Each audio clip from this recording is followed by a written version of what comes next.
With the interest of time, I think I'll request Mr. Rajiv Gupta to come over and start with the session. I would like to quickly introduce Mr. Gupta.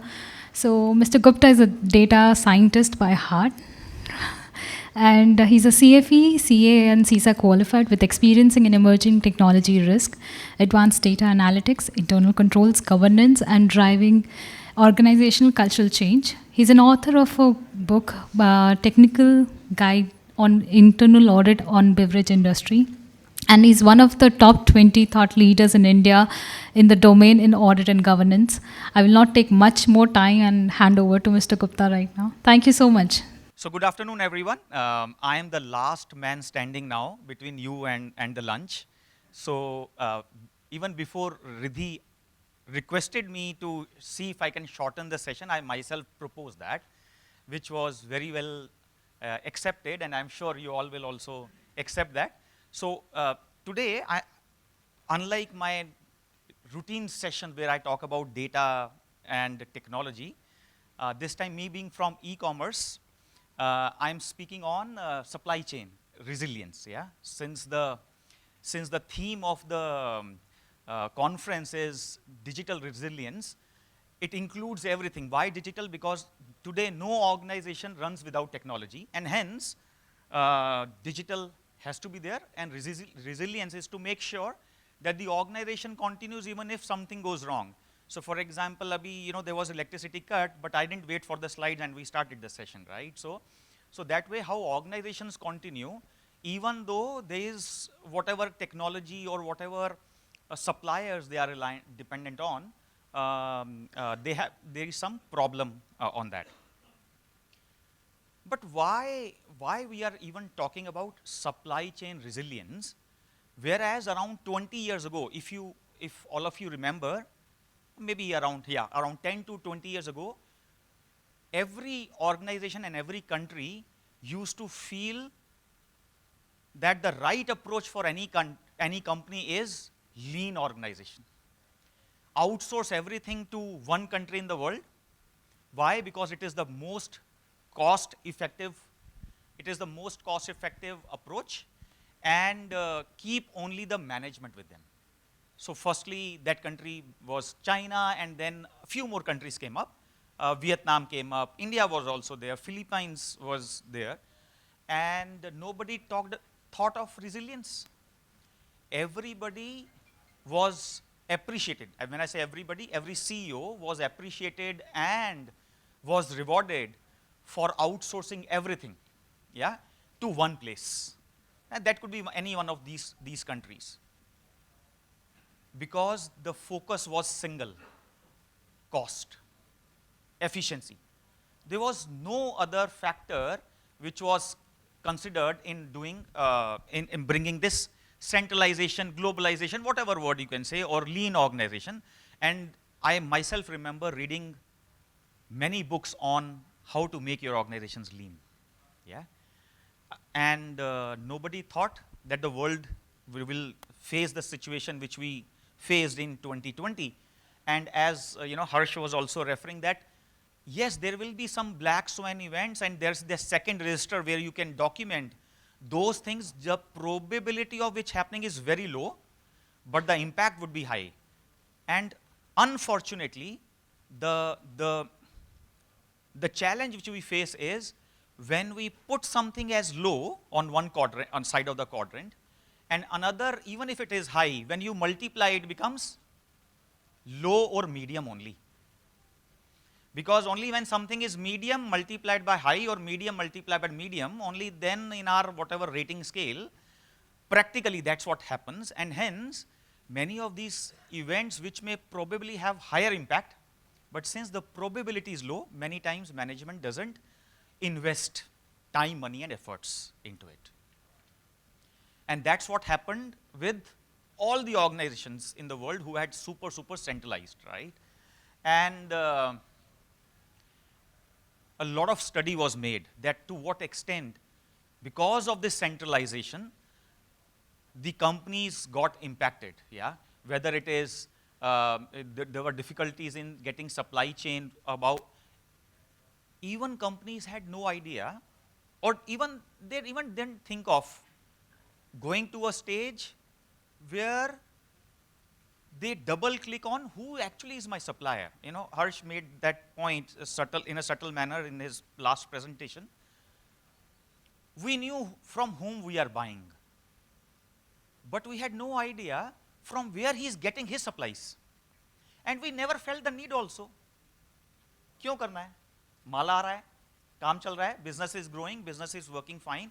There was no problem in the past on the continuity, and hence whether he is buying it from China, Vietnam, or whether getting produced in India, we had no issues with that. Yeah, and all these double clicking the companies were able to do when COVID hit us. कि मेरा supplier तो India में है. If the China has got lockdown, मेरा माल क्यों नहीं आ रहा है? Because our vendor was getting our supply from where? China. And we never thought to even check that. Why? There was no need.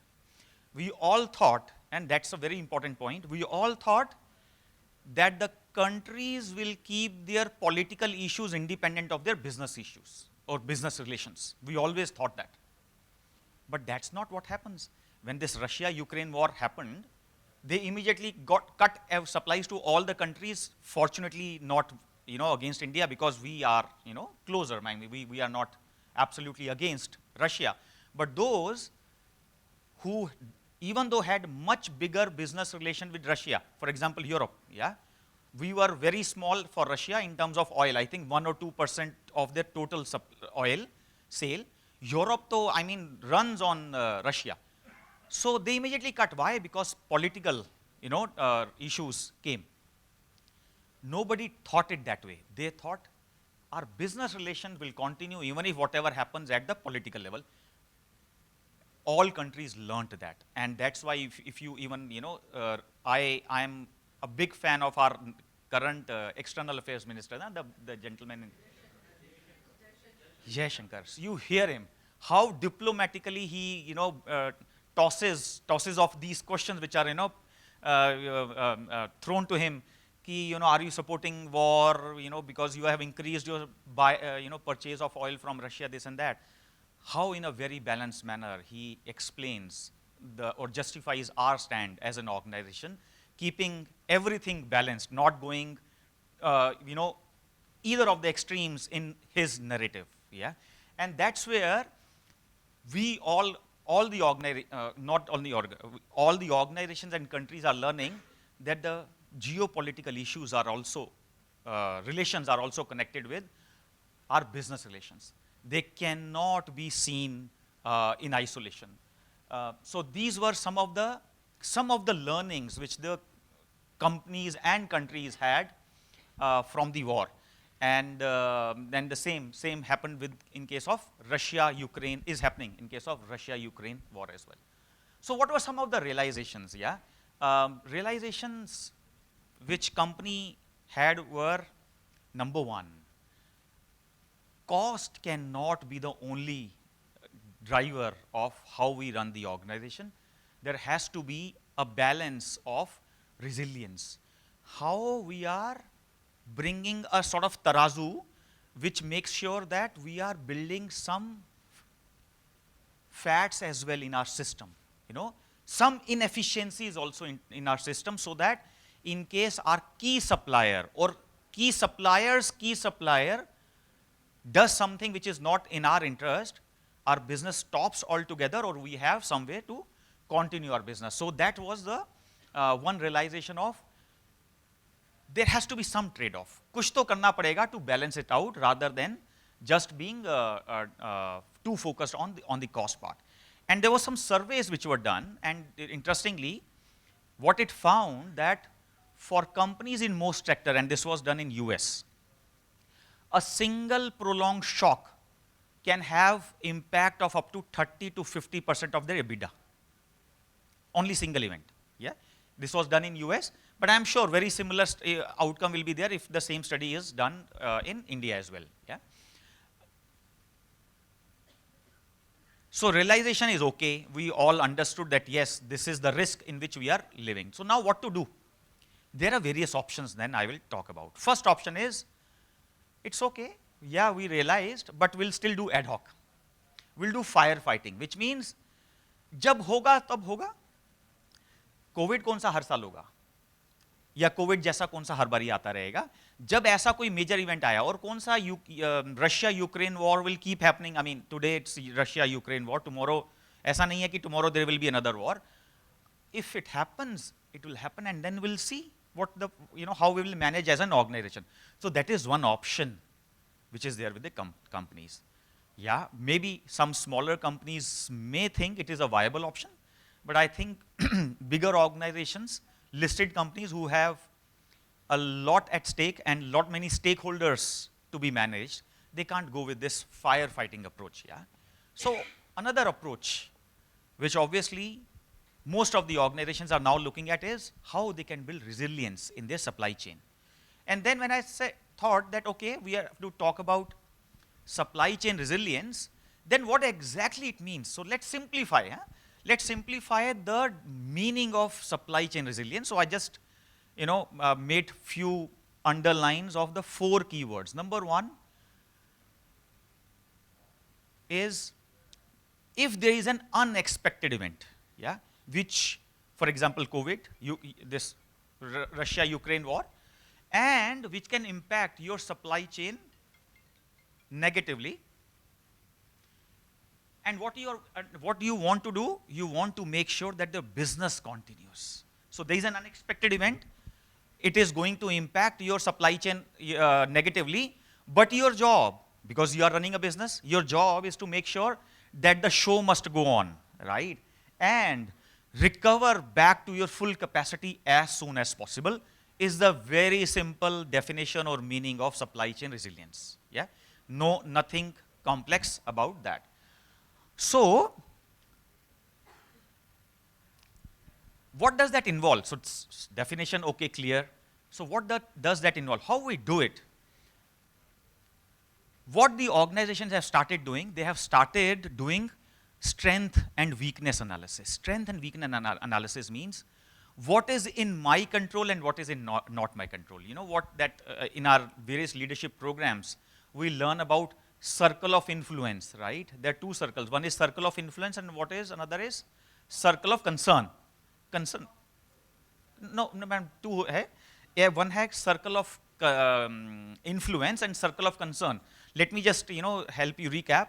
Circle of influence means those things which I can influence. For example, I can influence the output of my team, my own employees. But the consultants, if I have taken some consultants as well, I can share my concern with the consulting partner, but can I really influence my consultants? Not to that extent, the extent to which I control my employees. So there's some circle of concern and circle of influence.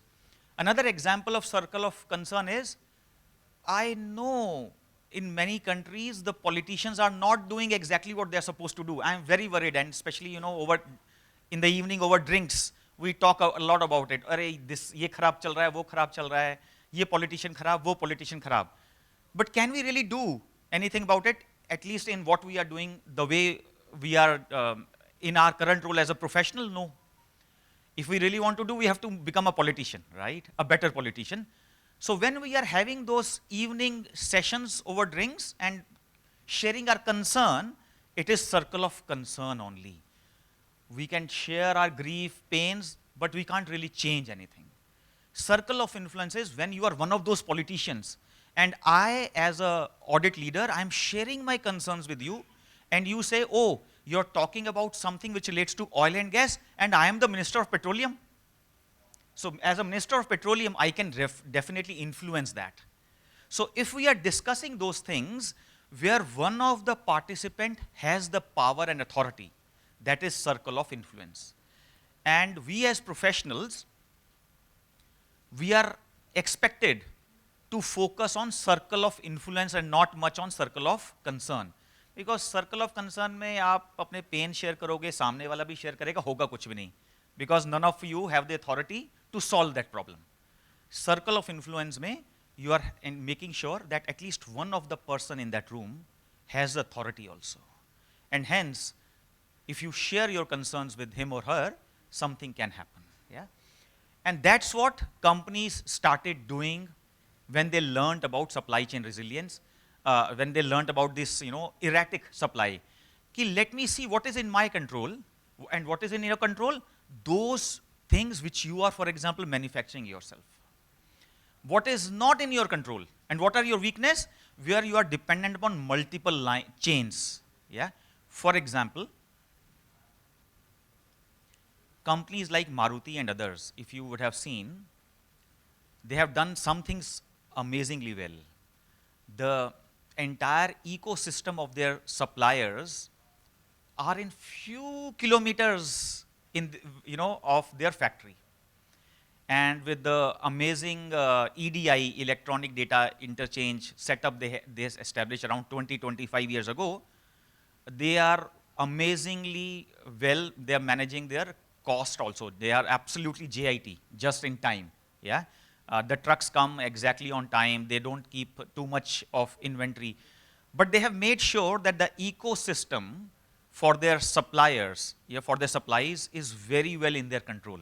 Yeah, they are. So if for example, strike happens outside of Gurgaon or outside of Haryana, Maruti may not be that much impacted because their supplies are nearby, either ya to Gurgaon mein or in Manesar, most of them. Yeah. And hence, as long as locally the trucks can move, they're fine.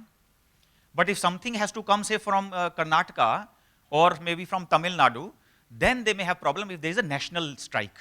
Yeah. So that way, companies started doing strength and weakness SWOT analysis, that what is in my control and what is not in my control. And one very interesting thing they started doing, and that's the double clicking, which very few companies were doing so far, was understanding from who all are the suppliers of my supplier. That's very important point, which many companies were not focusing earlier. They were only worried about their suppliers, and if they are having good relation with their suppliers, they were happy. But now many reputed companies have started double clicking on कि मेरा supplier कहाँ से खरीद रहा है, and how reliable that supplier is, and with whom means with which country that supplier has close proximity or close relation. For example, if your supplier is buying most of his products from a country with which your country doesn't have great political relationship, while your supplier is incorporated in India only, yeah, but if your supplier is incorporated in one of these troubled countries where your political relations are not great, you are living in a big risk, which earlier companies were not really that much bothered. So that's another thing which they have now started double clicking. Yeah. And they have started doing the stress test, and Harsh also gave examples relating to his prior experience of NBFC, how you are checking that whatever these resilience which you are building, and how you are building resilience by making sure that yes, your primary supplier remains the same, but you have, just like people started saying China plus one policy, right? Yeah.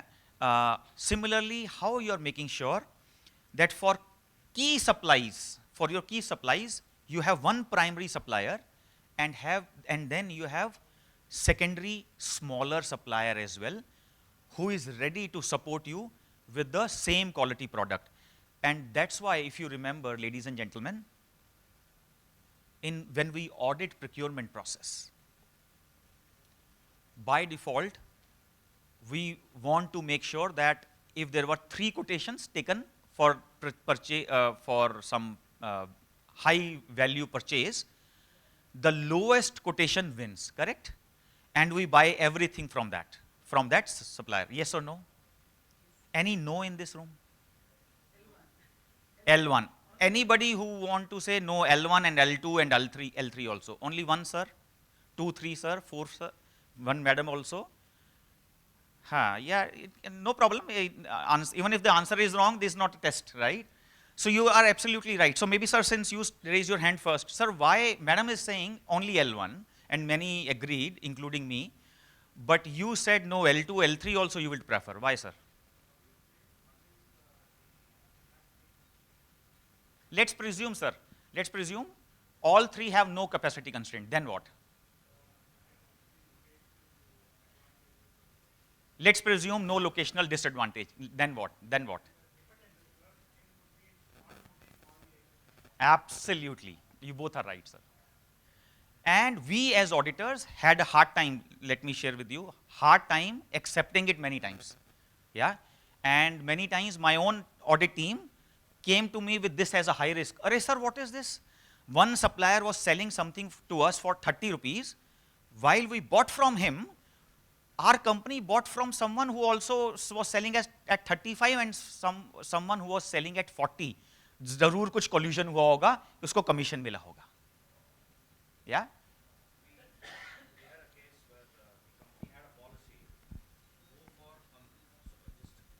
No, we have, don't worry, lunch may have time.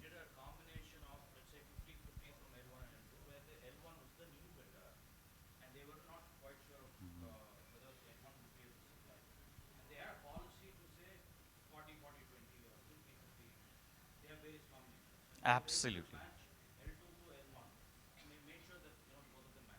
Absolutely.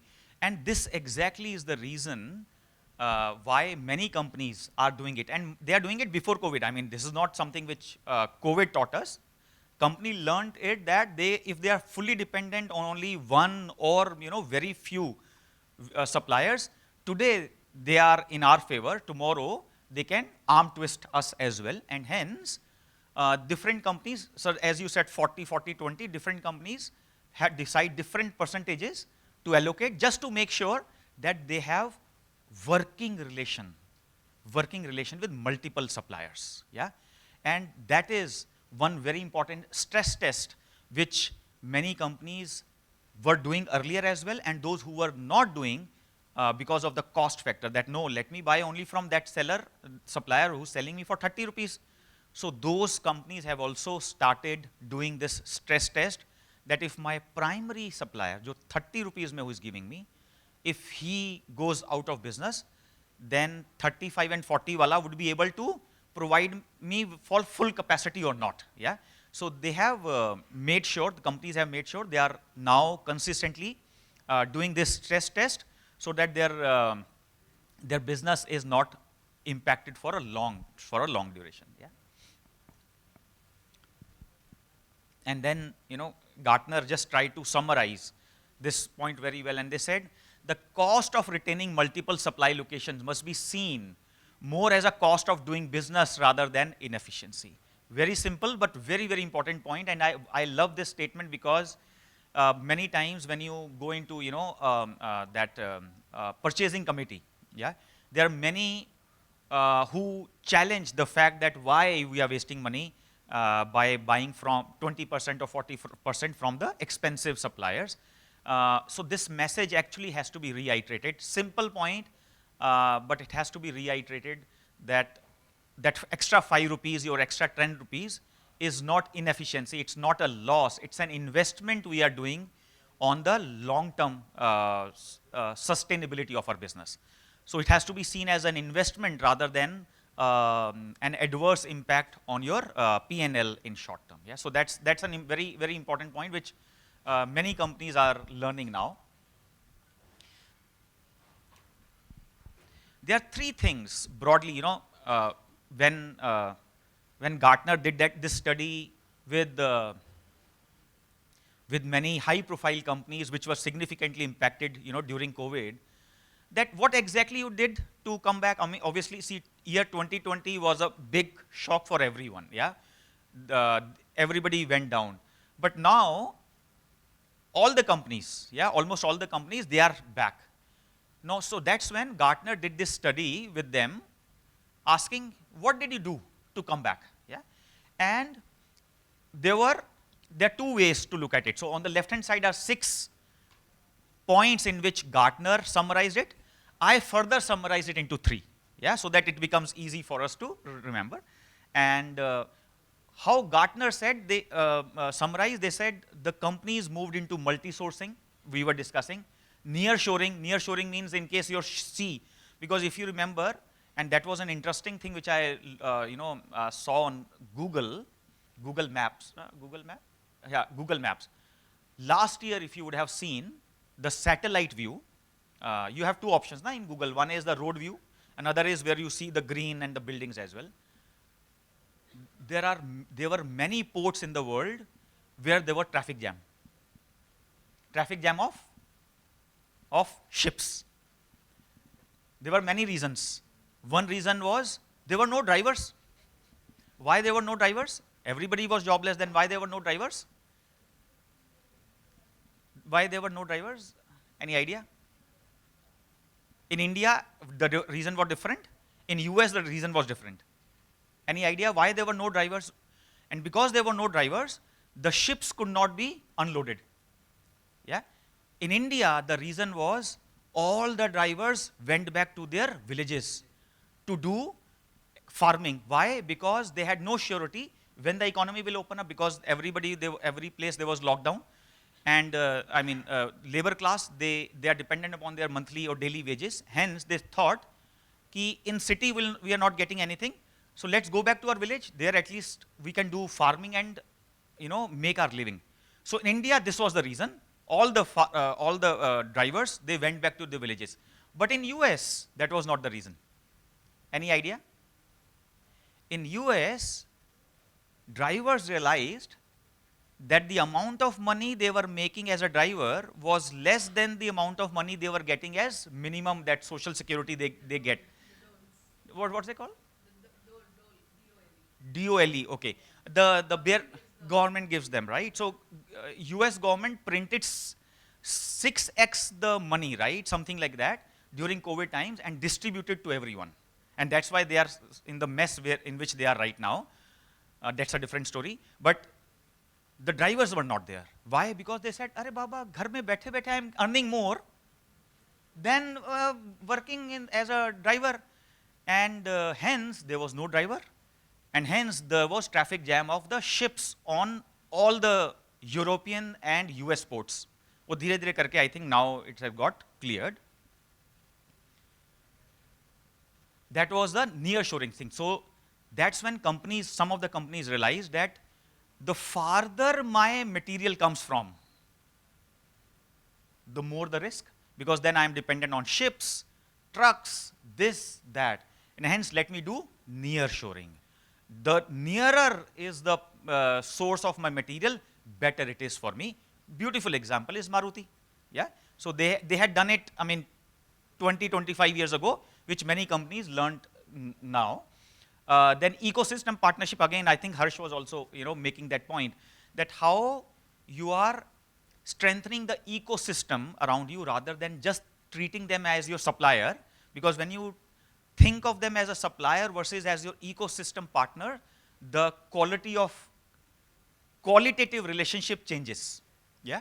And that's what companies learned, and they improved their relationship with their suppliers. So many companies, they are not calling suppliers as suppliers now, they are calling as business partners. Yeah? And just the change of this word also changes the quality of relation. If you say vendor, supplier versus business partner. Yeah? Just a change of word, but it changes your psychology. Yeah? Manufacturing network diversification. So what essentially they did, they said, can we enhance our enterprise risk management process, yeah, by which we will be able to rapidly detect any such future event which may impact my company, and respond also quickly. Detection is not a big thing. Even our CIA, US Central Intelligence Agency, they also detect a lot of potential, those terrorist events very well in advance, but they don't respond. They don't take action in many of them. Yeah, their response is slow. So detection plus response, and then recovery also, because after respond karke, you made sure that you are not becoming zero, but then you have to come back to your 100% capacity as well. So companies started enhancing their enterprise risk management process to make sure these three things are happening faster. Yeah, that was one. Second, end-to-end supply chain control. very important. Many companies were not doing it. This is the same point where I said companies were very limited in terms of their control on who is my supplier. Now they are saying no, who is my supplier and who is his supplier, so that I understand end to end from ultimately where my material is coming. And let me give you one very beautiful example. I'm an ex-Coca-Cola, so I will be slightly biased towards the company. Excuse me for that, but let me share one very interesting point. Coca-Cola company makes Maaza as well, yeah? And I worked on one leadership project where in 2008 or so, we had to work on, let me firstly do time check.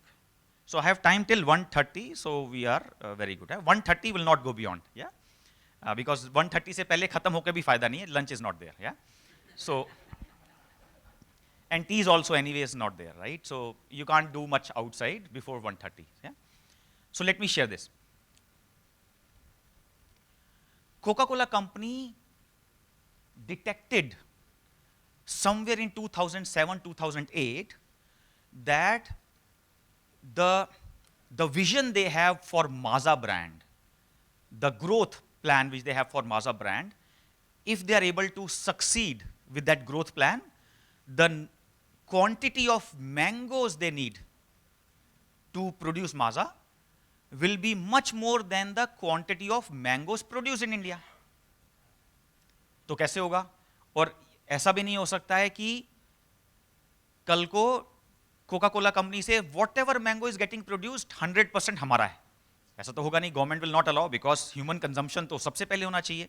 Corporates को बाद में मिलेगा, ये जो भी है, मतलब there has to be a share. It cannot be 100% that we are not eating mango and only a company is getting the entire mango supply. So a leadership team was formed. I was from audit side की चलो तुम enterprise risk थोड़ा देखना. To study mango cultivation in different countries and suggest to the mango farmers how they can increase their production in India. Just think about it. I had no clue that how many types of mangoes are there in India. That time I learned 250, 2008. And another important thing which I learned was, ऐसा नहीं है that any variety of 250 mango goes into Maaza. A particular variety plus Alfonso goes into Maaza. Another important thing I learned that time, that's not Alfonso from any place. कि suppose, you know, outside this hotel, suppose somebody has an agricultural farm, उसको पता लगा रे Alfonso is very expensive, 1,000 rupees, 1,200 rupees kg. So let me, you know, put mango tree here. No. From only 3 belts in India, 3 out of many belts in which Alfonso mango is cultivated, only there are 3 belts jiska Alfonso goes into Maaza. And why it is so?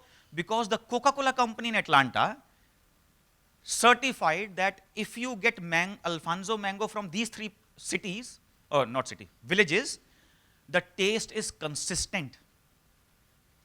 In other places, if you get Alfonso, the taste is varying every season, or every, not season, trala, you know that trala, you know that tractor ke piche do open, that container is called trala. With every trala, the taste varies, and company wanted consistency, so 3 belts. And that is when me, along with some other leaders, we flew to Africa and some other countries to learn ultra high density farming. Just to give you some more clue, Indian trees, Indian mango trees used to take around 20 years. If you plant them now, anywhere between 15 to 25 years, they will take to be fully mature. And then they will give you mangoes like anything. You know, whatever you see in advertisements. With ultra high density farming, it is ready in 4 to 6 years. Yeah, fully, yeah. And that's what we learned. We went to Pusa Institute, it's in Delhi. We went to Jain Irrigation, a company in Pune, somewhere around Pune, Nagpur. And then company partnered with them. कि चलो, ये technology आप लगाओ, हम साथ में partnership करते हैं. And company gave training to the farmers, this and that. Ultra high density में, I mean, among other things, bring the trees closer as well, yeah, among other things which you do. And that's what was done in 2010. Why? Because company ko pata tha in 2020 there is going to be shortage. And why they started in 2010? Because we said if you don't do now, then the margin of error is very less. Because 4 to 6 years तो ये बोल रहे हैं कि इसको लगेगा. So if you see the seeds today in 2010, 2016 के आसपास, the tree will be mature. And if something goes wrong, वो, सूखा हो गया, कुछ हो गया, you still have 3-4 years margin. Otherwise, none of the factories will get the mango for Maza. So this is a beautiful example of how company looked at two things, yeah? Rapidly detecting what is going to happen, how the potential shortfall will come around 10, 12 years later, and how to look at the entire supply chain. So they didn't only look at those companies, because Coke and Pepsi, and even Dabur, yeah, who makes the Maza, this mango drink, we get pulp from companies like Godrej. So who is our supplier? Godrej. So company didn't stop at Godrej level. कि Godrej, do you have the capacity? अब Godrej ने तो अपनी factory लगा रखी है to convert mango into pulp. But company double click कि उसको पहले mango भी तो मिलना चाहिए, तभी तो pulp बनाएगा. तो mango की production is sufficient or not in the country is something they looked at. And that is a beautiful example of the second point. They looked at end-to-end supply chain risk. वो गोदरेज की capacity किस काम आएगी अगर वो tractor अगर आएगा ही नहीं with the mangoes, yeah? This goes back around 10-12 years ago, but that's a good example of how some of the companies were anyways taking care of it, and many other companies who were bit short-sighted, they learned their lessons in last 3 to 4 years, yeah? So what's the ultimate outcome? What's happening because of, when the companies are building their supply chain resilience, they are distributing. They are taking advantage of distributed supply chain, yeah? And some companies or some countries say China plus one, some are saying we are regionalizing, yeah? They are using the word we are regionalizing our supply chain. Yeah? So they are not only saying 1 plus 1. So they are not saying we'll have 2 suppliers. They are saying we'll bring it closer to our home, yeah? And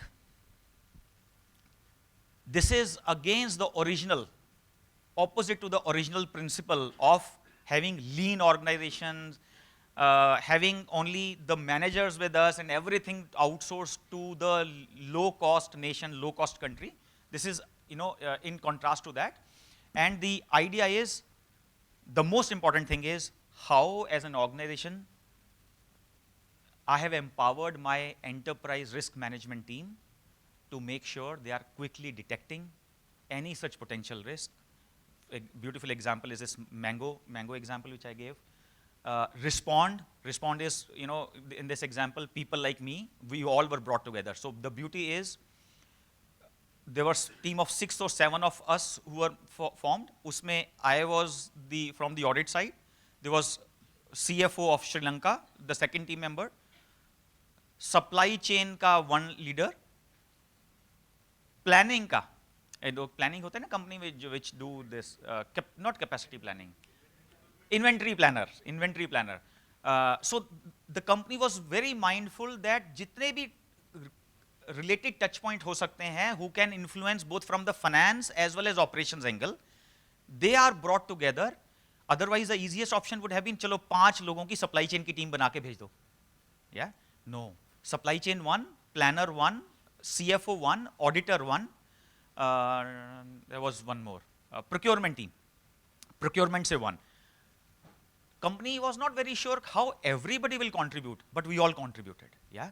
In making sure that, for example, I am looking at it from the numbers, somebody is looking at from operations, somebody looking at from, all the documentation thing which has to be taken care. So it is not only about quickly detecting, but also responding to the problem. And then, when we submitted our report, we told the India and Southwest Asia CEO, you have only 3 months to act. Why? Because उनकी भी तो cycle होती है. I mean, every year, you can sow that seeds in a particular cycle. Otherwise, 1 year lost, next year. So we said you have only 2 to 3 months to decide yes or no. Either you can put our report in garbage because anyways we are not agriculture scientists. We were chartered accountants and operations and finance guys. So you have both the options. And within 3 months, the MOU was signed with Jan Irrigation. It is in Google, you can search it. In 2010, it was signed. Why it was signed? It shows the company's intent on number 3, that how we can quickly recover also with this potential problem which will come.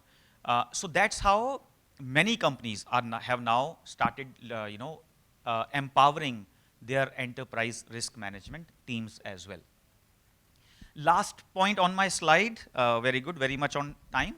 I just wanted to share this aspect that 3 countries, Japan, Australia, and India, around 1.5 to 2 years ago, they entered into a joint project which they named as Supply Chain Resilience Initiative. This was actually launched by Japan. Why Japan? Because Japan had the highest dependency on China and US for their imports. Japan exports as well, but import also very important from China and America. China's, I think, around 25% of the total imports come. And when COVID came, US had put in a lot of these, sanctions on China. Now, Japan was very close to both the countries because of their dependence. Now, Japan was in a problem कि China से माल लूँ कि नहीं लूँ, because US was saying we have put in sanction on China, how you can purchase from China. But लेकिन whatever it was buying from China, it has to buy from China. It was not available in US. So somehow Japan survived that problem, but then they realized, Baba, it's a very big risk for me.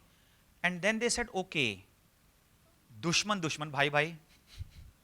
So strategically, Japan identified 2 countries, India and Australia, for different geopolitical reasons. India का तो हमें पता है. Australia के case में क्या हुआ? I think when some those racist attacks happened in Australia, China made very open advisory to Chinese students कि बाबा ऑस्ट्रेलिया मत जाओ. Please reevaluate your decision of studying in Australia, which obviously Australia didn't like, because Australia said those are one-off events. Because of that, you are generalizing us as a country being racist. And hence those political challenges, tension came between Australia and there was one more reason, I think. 2 reason थे, Australia और China का, और Japan ने सोचा okay, दुश्मन भाई भाई हमारा फायदा हो जाएगा. And that's when they invited India and Australia कि चलो हम तीनों मिलके एक दूसरे की हेल्प करते हैं, and we will make sure that whatever happens outside in other countries, we will support each other for XYZ materials.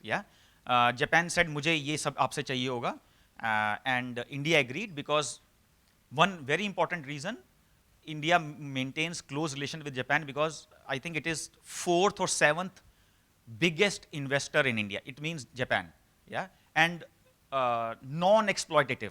It gives, it makes investments in India at almost zero interest, almost zero.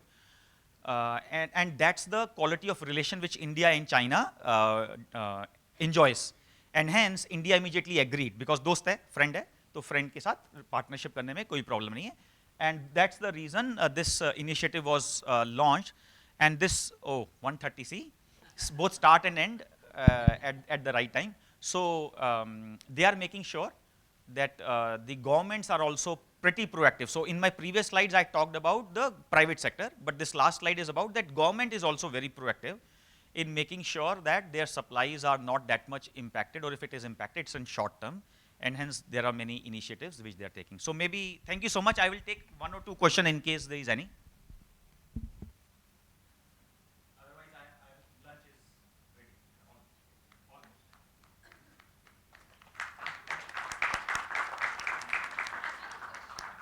Regarding the Coca-Cola. Yeah, please. I went for a tour, there was no answer again what is there in the bottle. Do you know the recipe? Okay. No. So recipe, full recipe, nobody in the, okay, but let me tell you, this is outside of my context. So I will answer that.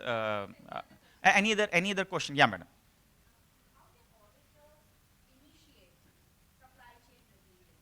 Because if we go ahead and recommend something like a supplier-to-supplier check should be there, or we should know the entire value chain is covered, there is a possibility of pushback coming in if we give that recommendation. So how can auditors do this? Very good point. If the supply chain resilience process is not there in the organization, I think we should stop at that level itself as a design gap, as something which is missing per se, and for me, I would by default rate it as a high risk. Now, how exactly that policy will look like, in my role as auditor, I can't define or advise exactly, but if I'm ERM, I can help them define based on what my competitors are doing, what other companies in similar industry are doing. But if a company has defined their this resilience policy, then we can check it, evaluate it from two angles. Number one, three things. You know, the things which were on my slide. Number one, whether they have defined all the three things. Number one, how they will timely detect it, what action they will take, and how they will make sure that after that action, because whenever something will happen, it will reduce their capacity, right? How they're making sure it will be back to 100%. Secondly, are they creating an end-to-end view of their supply chain? This is the most important thing. How to do it? Again, if I'm an auditor, I will not go into it. If they have not defined it, I will raise it as a design gap. Yeah. And if they have defined it, again, not being an expert of the supply chain, I will look at the rationale which they have documented. That we are going to this level but not beyond this level because of XYZ reasons. Now, whether that XYZ reason makes sense to me or not. If it makes sense, very good. If not, then I would raise as a risk. But if I am in the other seat, which is ERM, then I will play a bigger role where maybe I will hire some consultants who are experts in creating this resilience, and I'm sure there are many organizations, and we'll see how our competitors or other companies in the industry are doing. So that way, we'll take care of that. And yeah, I hope that answers. Yeah, superb. Any other question? Yes, sir.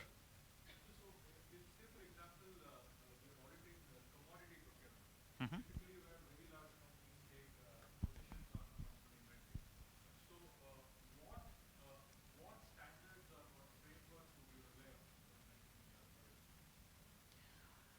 In case of commodity trading,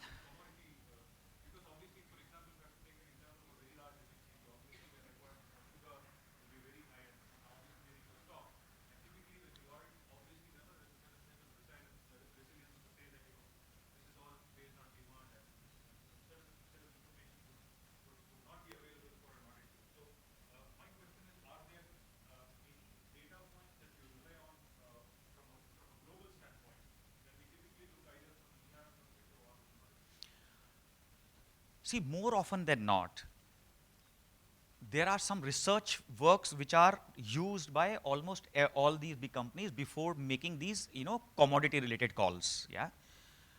Because otherwise, how they will get to know that tomorrow the price is going to increase, so let me hedge it. Yeah.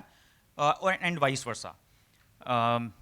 And based on those research papers, because those are very high level research, then how you are taking the call of how you will distribute. For example, your capacity is say 100 ton.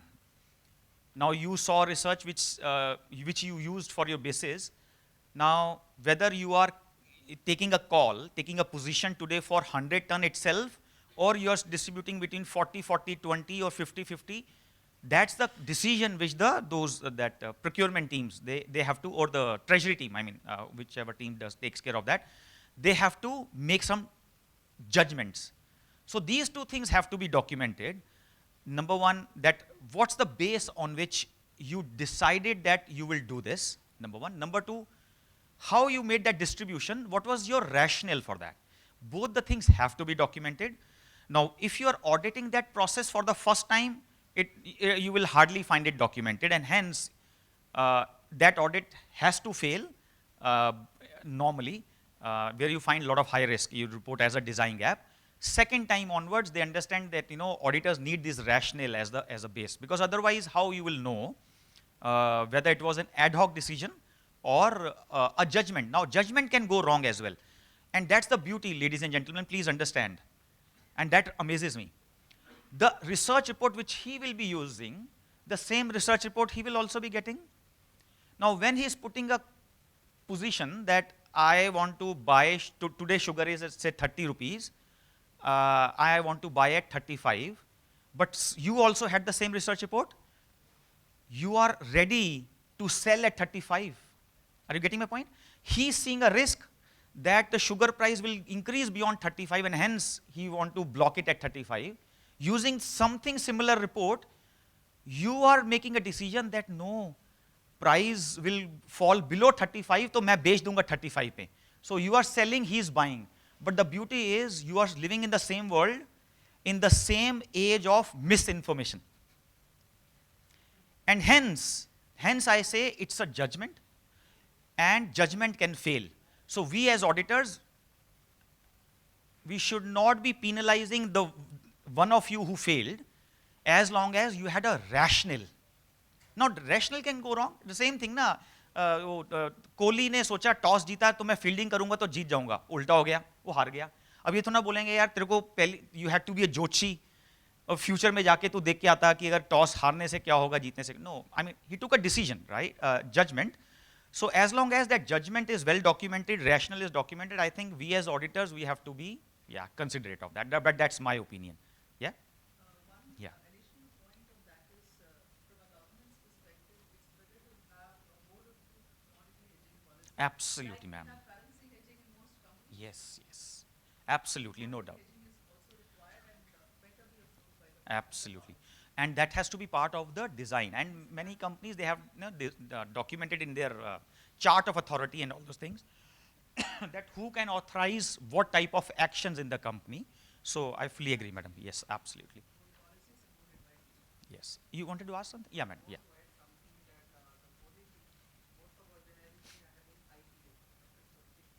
Mhm.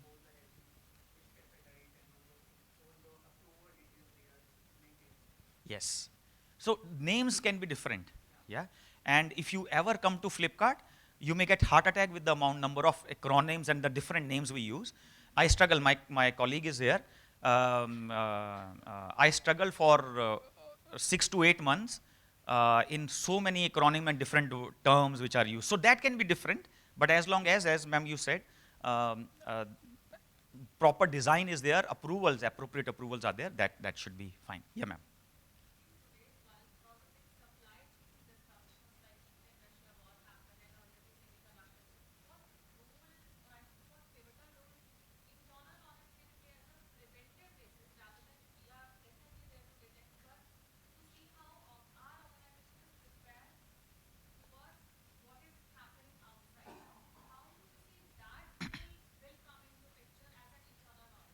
Very good point. Only one very big space where we can influence that is enterprise risk management. Be a part of that committee, and two things as part of that committee. Number one, understand whether all these geopolitical risks are also getting captured in there. Number one. Number two, what is their process to identify these risks? That's very important. How they are picking those risks. It's a tukka. Tukka means, our neighboring company has also put it in, or for example, I went to a conference. I saw Rajiv has put in that, so maybe put kar leta hu. What if there is no conference on next 1 year?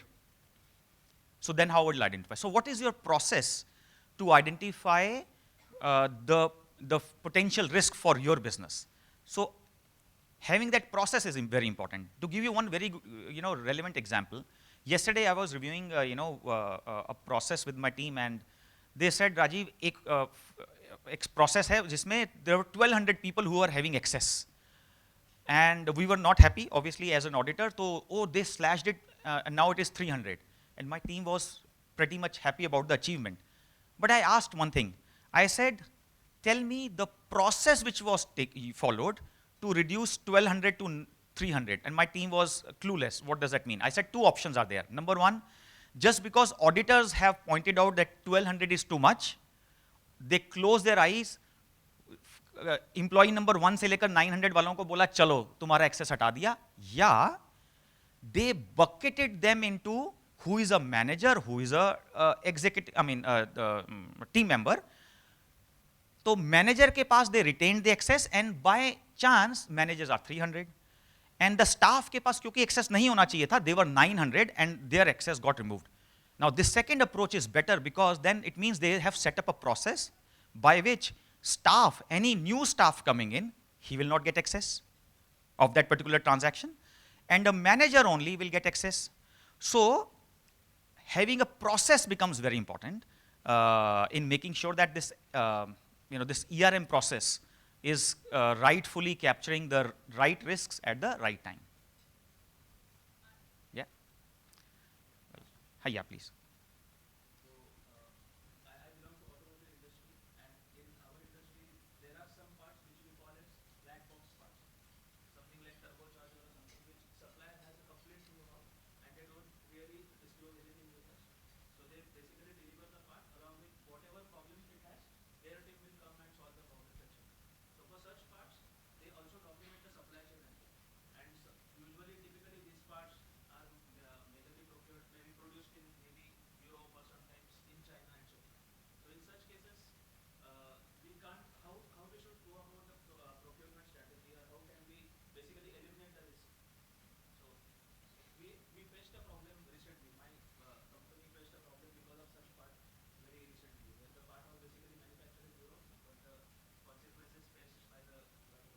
No, very, very relevant point. And those of you who are from, these manufacturing side, for example, I'm an ex-Coke, so I can very easily connect with you because there are many high-speed production lines we also purchased from Germany, still purchased. There is one German company, I'm sure many of you would be knowing the name.